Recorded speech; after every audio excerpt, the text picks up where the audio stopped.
Meet a climber that does some of the most extreme climbs in history and see the true account of what happened on the morning of 9/11. Our film critic Tony Toscano has today's movie reviews. Good morning. New in selected theaters is the climbing documentary The Alpinist, which follows a solo climber on some of the boldest climbs in history. Solo alpinism, climbing big technical mountains, is more than just a sport. It's only for the very best climbers on their very best days. With no cameras, no rope, and no margin for error, his approach to this sport is the essence of solo adventure. I chatted with the film's directors, Nick Rosen and Peter Mortimer. It was a really valuable experience and one of the best things about making this film.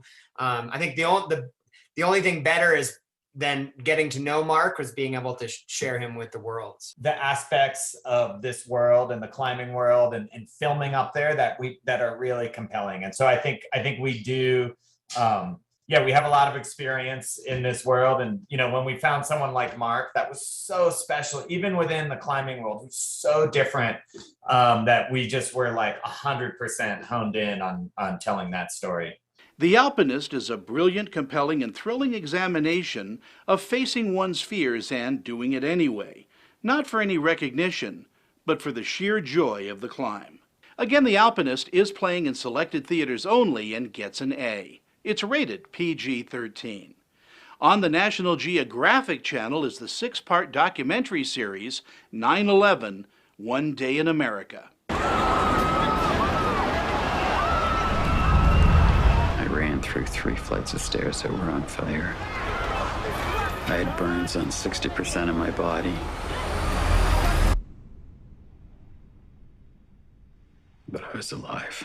This 6-episode documentary series takes viewers through the harrowing moments of the historic morning of September 11th, 2001. This spellbinding documentary is the definitive account of what happened on that horrific morning, with film footage never before seen. Simply put, 9/11, One Day in America is a must-see documentary series. Again, it's available on the National Geographic Channel and gets an A. It's rated TVMA. Streaming on all video-on-demand platforms this week, Alex Pettifer stars in Collection. We're good at what we do, is we use alternative methods of recovery. Each and every collector in this room has the potential to clear 7 figures this quarter. Any questions?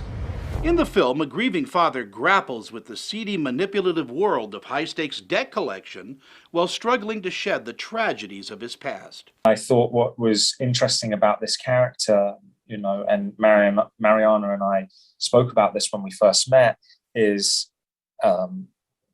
why there are so many songs and books and movies written about love is because it changes the perspective of how we see things. And here is a man that miraculously falls in love again and finds his identity through that, but still under the same circumstances and environment that he's in. And how does a man deal with that duality? Collection is a film that never quite captured its potential. The film wants to be a hard-nosed crime thriller, but ends up lifeless and formulaic. In the end, despite its better-than-expected acting, Collection ends up very, very average. Again, it's available on all video-on-demand platforms and gets a C. It's not rated. For ABC4, I'm film critic Tony Toscano. If you like Tony as much as we do, go check out his reviews on his new website, screenchatter.com.